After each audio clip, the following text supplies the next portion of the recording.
बिस्मिल्लाहिर्रहमानिर्रहीम। अब हम बात करेंगे ट्रांसफार्मर्स के हवाले से। ट्रांसफार्मर्स को सबसे पहले हम डिफाइन करेंगे, इसकी एप्लीकेशंस देखेंगे और इसकी वर्किंग देखेंगे, ट्रांसफार्मर इक्वेशन देखेंगे और इसके यूजेस के हवाले से डिस्कशन करेंगे। तो ट्रांसफार्मर हमारे पास एक ऐसा डिवाइस है जो कि यूज किया जाता है एसी करंट जो है उसके वोल्टेज लेवल को इंक्रीज करने के लिए या फिर डिक्रीज करने के लिए। तो हम इसको कह सकते हैं डिवाइस यूज टू इंक्रीज और decrease voltage level of alternating current. तो ये डीसी पे ऑपरेट नहीं करता, सिर्फ एसी पे ऑपरेट करता है। इसका वर्किंग प्रिंसिपल क्या होगा, ये कौन से असूल के तहत काम करता है, ये इसका वर्किंग प्रिंसिपल होगा। तो इसका वर्किंग प्रिंसिपल है म्यूचुअल इंडक्शन। तो म्यूचुअल इंडक्शन का जो प्रिंसिपल है इसके ऊपर ये वर्क करता है। अब ट्रांसफार्मर की अगर हम बात करें कंस्ट्रक्शन के बारे में, तो इसकी कंस्ट्रक्शन में हमारे पास दो किस्म की कॉइल्स होती हैं। एक को हम कहते हैं प्राइमरी कॉइल, जहां से हमने ट्रांसफार्मर को इनपुट देनी है, और एक होती है सेकेंडरी कॉइल, जहां से हमने ट्रांसफार्मर से आउटपुट लेनी होती है। तो फॉर एग्जांपल हमारे पास एक इस तरह की कॉइल है और इस तरह का ये हमारे पास एक आयरन की बनी हुई आयरन कोर है। आयरन कोर के ऊपर हमने ये दो कॉइल्स जो हैं वो बाइंड करनी है। तो जहां से मैंने एसी सोर्स देना है, इनपुट देनी है, तो ये मेरे पास प्राइमरी कॉइल होगी, और जहां से मैंने आउटपुट देनी है, मतलब ये हमारे पास कोई लोड है, तो ये हमारे पास सेकेंडरी कॉइल होगी। तो जो नंबर ऑफ टर्न्स हैं प्राइमरी कॉइल के वो हमारे पास एनपी हैं, और जो सेकेंडरी की हैं वो एनएस है। और जो इनपुट पे हमने वोल्टेज दिया है वो आपके पास let it be B primary, and output से जो हमें वोल्टेज मिल रहा है लोड के क्रॉस वो है बी सेकेंडरी। तो इस तरह की कंस्ट्रक्शन है इसमें। अब हम बात करते हैं नंबर ऑफ टर्न्स के हवाले से। तो नंबर ऑफ टर्न्स में इसकी हम बात कर लेते हैं ट्रांसफॉर्मेशन रेशियो।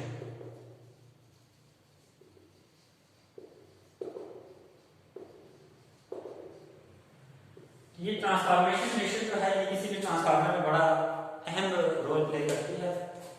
ये हमारे पास बेसिकली NS ओवर NT है, मतलब कि secondary to primary, number of turns in secondary to number of turns in primary, इन दोनों के दरमियान जो रेशियो है। और ये रेशियो डिटरमिन करती है कि आपका जो ट्रांसफार्मर है ये स्टेप अप है या स्टेप डाउन है। तो आपके पास दो किस्म के ट्रांसफार्मर्स हैं। एक ट्रांसफार्मर को हम कहते हैं स्टेप अप ट्रांसफार्मर और दूसरे को हम कहते हैं स्टेप डाउन ट्रांसफार्मर। तो अगर आपके पास NS ओवर NT ये रेशो ग्रेटर देन 1 है, तो इसका मतलब ये हुआ कि आपके पास NS is greater than NT है। तो इस केस में सेकेंडरी में ज्यादा नंबर ऑफ टर्न्स हैं प्राइमरी की निस्बत। तो इस वजह से ऐसा ट्रांसफार्मर स्टेप अप ट्रांसफार्मर कहलाएगा। सिमिलरली अगर ये ratio transformation ratio NS over NT अगर ये लेस देन 1 है, तो इसका ये मतलब हुआ कि सेकेंडरी में नंबर ऑफ टर्न्स कम है एज कंपेयर टू प्राइमरी। तो ऐसा कब होता है, जब आपका ट्रांसफार्मर जो होता है वो स्टेप डाउन ट्रांसफार्मर होता है। मतलब स्टेप डाउन ट्रांसफार्मर में हमेशा में आउटपुट जो है वो इनपुट वोल्टेज से कम मिलती है। फॉर एग्जाम्पल अगर आपके पास ये जो ट्रांसफार्मर है ये स्टेप डाउन है, तो अगर आप इसको इनपुट वोल्टेज इस तरह का दे रहे हैं, तो अगर ये स्टेप डाउन है तो आपको आउटपुट में इस तरह का वोल्टेज मिलेगा जिसका एम्पलीट्यूड कम हो गया, इसका एम्पलीट्यूड अब देखें ज्यादा है, इसका एम्पलीट्यूड कम है। तो ऐसा ट्रांसफार्मर जो होगा ये स्टेप डाउन ट्रांसफार्मर होगा। और अगर आप इनपुट में ऐसा इनपुट दें और आउटपुट आपको ज्यादा एम्पलीट्यूड वाला मिले तो आप ये कहेंगे ये स्टेप अप ट्रांसफार्मर है। इसी तरह अगर ट्रांसफॉर्मेशन रेशियो NS/NP आपके पास इक्वल टू 1 हो जाए तो आप इनपुट में जैसा भी AC देंगे वैसे ही आपको AC आउटपुट में मिल जाएगा। तो ऐसे ट्रांसफार्मर्स इंपीडेंस मैचिंग के लिए यूज होते हैं। दो मुख्तलिफ सर्किट्स के दरमियान अगर आपने इंपीडेंस मैच करवानी है तो आप डायरेक्ट अगर उनको जोड़ दें तो वो आपका जो है वो शॉर्ट सर्किट हो सकता है। इस वजह से इंपीडेंस मैचिंग के लिए ऐसे ट्रांसफार्मर को यूज किया जाता है। अच्छा, अब हम बात करते हैं ट्रांसफार्मर इक्वेशन की।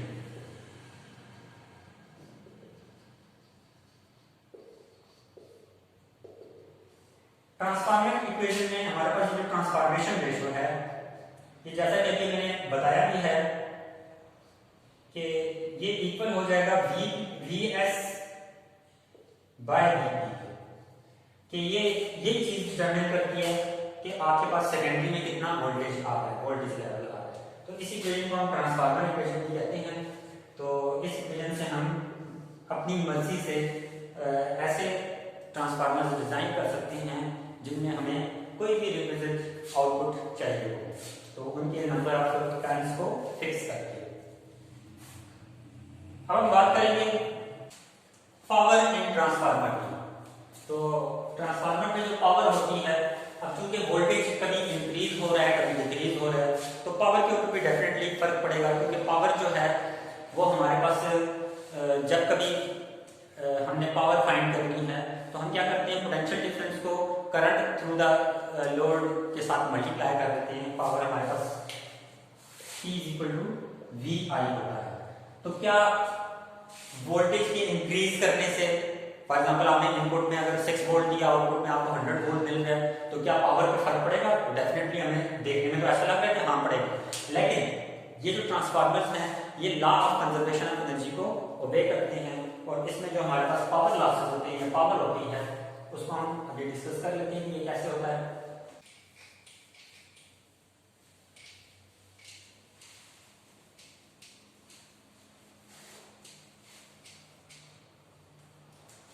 तो भी हम बात करेंगे पावर इन ट्रांसफार्मर।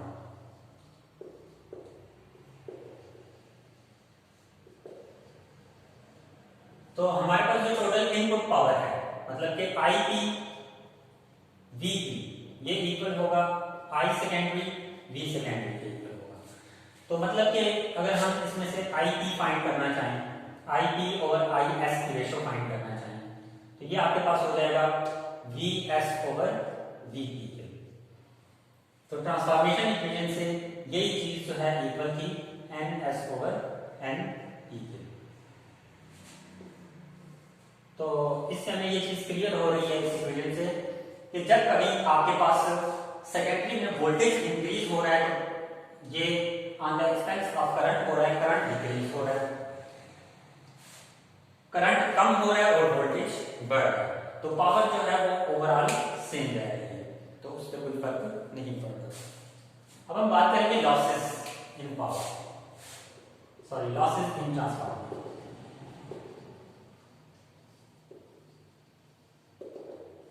तो कोई भी ट्रांसफार्मर है उसमें पावर लॉसेस जो होते हैं वो दो तरीकों से हो सकते हैं। एक तो हमारे पास है loss due to eddy currents.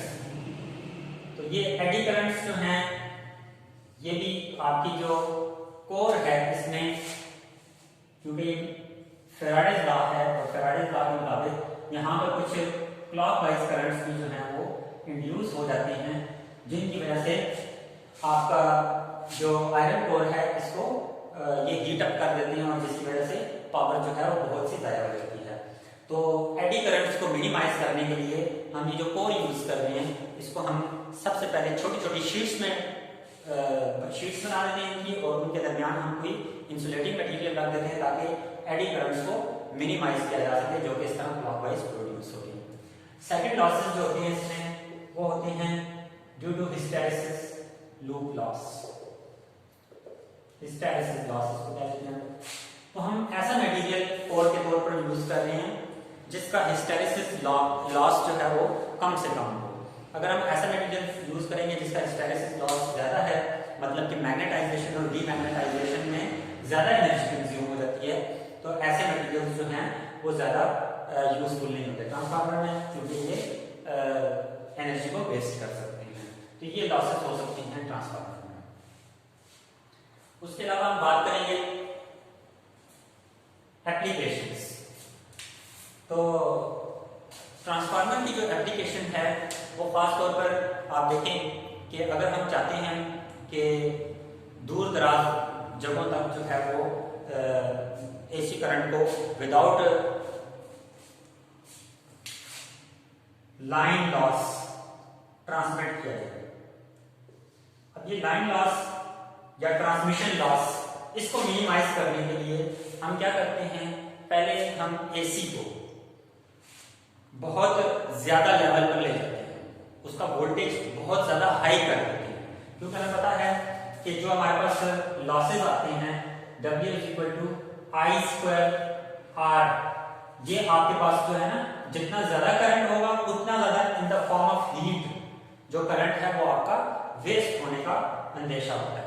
इस वजह से हम सबसे पहले स्टेप अप ट्रांसफार्मर की बदौलत हम क्या करते हैं, वोल्टेज लेवल को बहुत ज्यादा इंक्रीज कर देते हैं, और जब इसको इंक्रीज कर देते हैं और फिर हम लोकल ट्रांसफार्मर लगा लेते हैं लोकल एरियाज में, जब क्योंकि ग्रिड स्टेशन बहुत दूर है, वहां से आपके लोकल एरिया में लोकल ट्रांसफार्मर लगा हुआ है जो फॉर एग्जांपल 11 kV आपके पास पीछे पोटेंशियल आ रहा है, उसको 220 kV 220 वोल्ट्स पर लेकर आ जाता है, स्टेप डाउन ट्रांसफार्मर लगे होते हैं। तो इस तरह हमारे लाइन लॉसेस जो हैं वो इलेक्ट्रिसिटी के कम होते हैं। अब हम ट्रांसफार्मर के हवाले से कुछ डिफरेंट MCQs वगैरह देखेंगे ताकि इसके कॉन्सेप्ट को मजीद अच्छे तरीके से अंडरस्टैंड किया जा सके। फर्स्ट MCQs की तरफ बढ़ते हैं। In an ideal transformer connected to 240 volt AC with number of turns in primary वो 1000 है, सेकेंडरी में हमारे पास 50 टर्न्स हैं। The output connected to the load of 10 ohm, the current passes through the load, हमने मतलब कि लोड से कितना करंट फ्लो कर रहा है, मतलब कि I सेकेंडरी जो है वो फाइंड करना है। तो मतलब कि बाकी आपके पास आप देख सकते हैं, ये आपके पास आ जाएगा जी V प्राइमरी, ये आपके पास आ जाएगा जी N प्राइमरी, ये आपके पास आ जाएगा जी N सेकेंडरी, ये चीजें आपको जो है, तो ये आपके पास R आ गया। तो आप सबसे पहले इसमें से कौन सा ऑप्शन ठीक होगा, आप सबसे पहले क्या करना है, ये आइडियल ट्रांसफार्मर है, तो आपके पास IS VS = IP VP के इक्वल होगा। तो यहां से आपने क्या फाइंड करना है, IS फाइंड करना है। तो आपको VP भी नहीं पता, तो सबसे पहले तो आपको जो चीज पता है वो है आपके पास ट्रांसफॉर्मेशन रेशियो, तो आपने कर लेना है जी NS/NP, वो आपके पास बन गई है जी N सेकेंडरी में आपके पास है जी 50 टर्न्स और प्राइमरी में आपके पास है जी 1000। तो ये आपके पास ट्रांसफॉर्मेशन रेशियो आ गई। अब आप सबसे पहले वोल्टेज देख लें सेकेंडरी में कितना बन रहा है, ट्रांसफॉर्मेशन रेशियो से आपको वोल्टेज मिल जाएगा।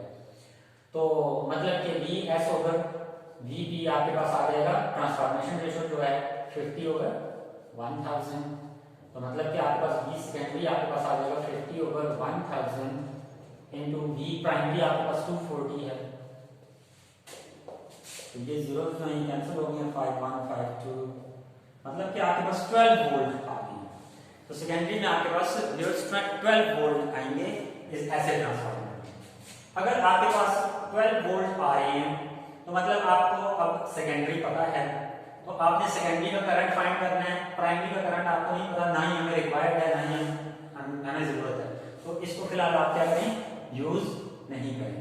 तो आप क्या करें, जस्ट ओम्स लॉ यूज करें कि आपके पास V सेकेंडरी इक्वल हो जाएगा I सेकेंडरी इंटू R, या तो फिर आपके पास I सेकेंडरी हो जाएगा V सेकेंडरी बाय R, मतलब कि V सेकेंडरी आपके पास 12 था, R आपके पास 10 है, तो मतलब 1.2 amps। तो इसका करेक्ट ऑप्शन कौन सा है, करेक्ट ऑप्शन ये है 1.2 amp। एक न्यू क्वेश्चन है, the efficiency of transformer which draws power of 20 watt is 60%, the power supplied by it is. तो व्यूअर्स यहां पर आपने देखना है एफिशिएंसी, एफिशिएंसी हमें पता है कि output to the input ratio percentage efficiency है, percentage efficiency equals to P output by P input into 100%। तो ऐसे हम परसेंटेज एफिशिएंसी फाइंड करते हैं। तो आपको यहाँ पर परसेंटेज एफिशिएंसी गिवन है 60%, तो आप इसकी जगह लिखेंगे 60%। तो आउटपुट पावर आपके पास जो है वो आपने देखे पावर सप्लाई बाय ये आपने फाइंड करनी है, और इनपुट आपके पास आ गई है 20 वाट, तो multiply by 100%।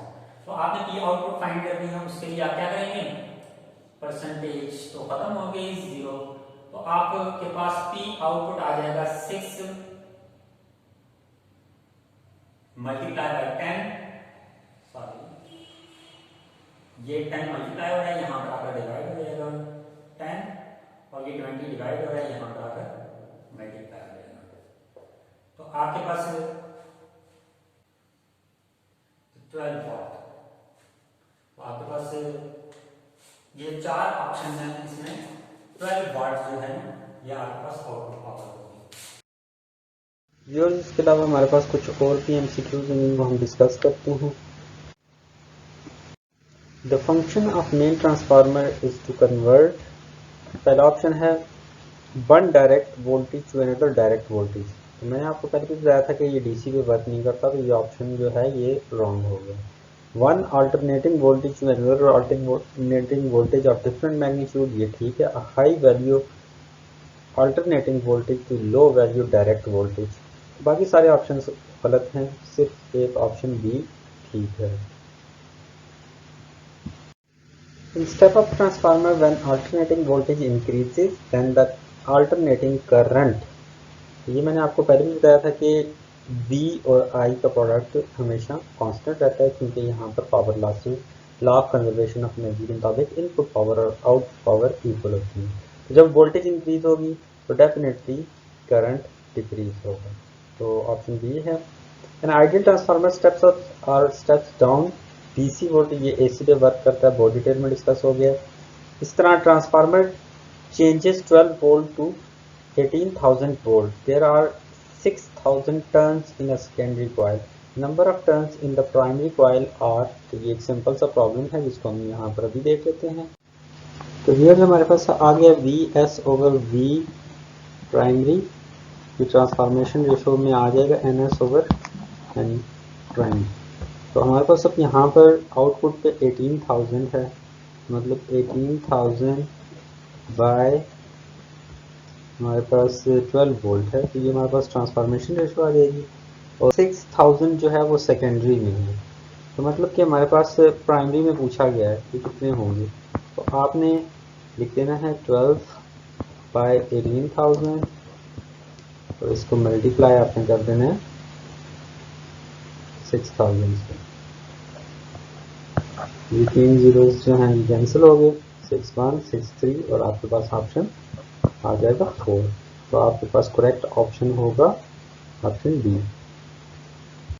The alternating current can be measured from its, ये करंट के डिफरेंट इफेक्ट्स हैं, मैग्नेटिक इफेक्ट भी होता है करंट का, हीटिंग इफेक्ट भी होता है, केमिकल इफेक्ट भी होता है, तो आपने इसका ऑप्शन डी बताना है कि ये करेक्ट ऑप्शन होगा। इस तरीके से the energy use to magnetize and demagnetize the core of transformer cause power loss which is due to eddy current, hysteresis, winding in the coil of transformer, all of these, तो इसका भी correct option होगा all of these.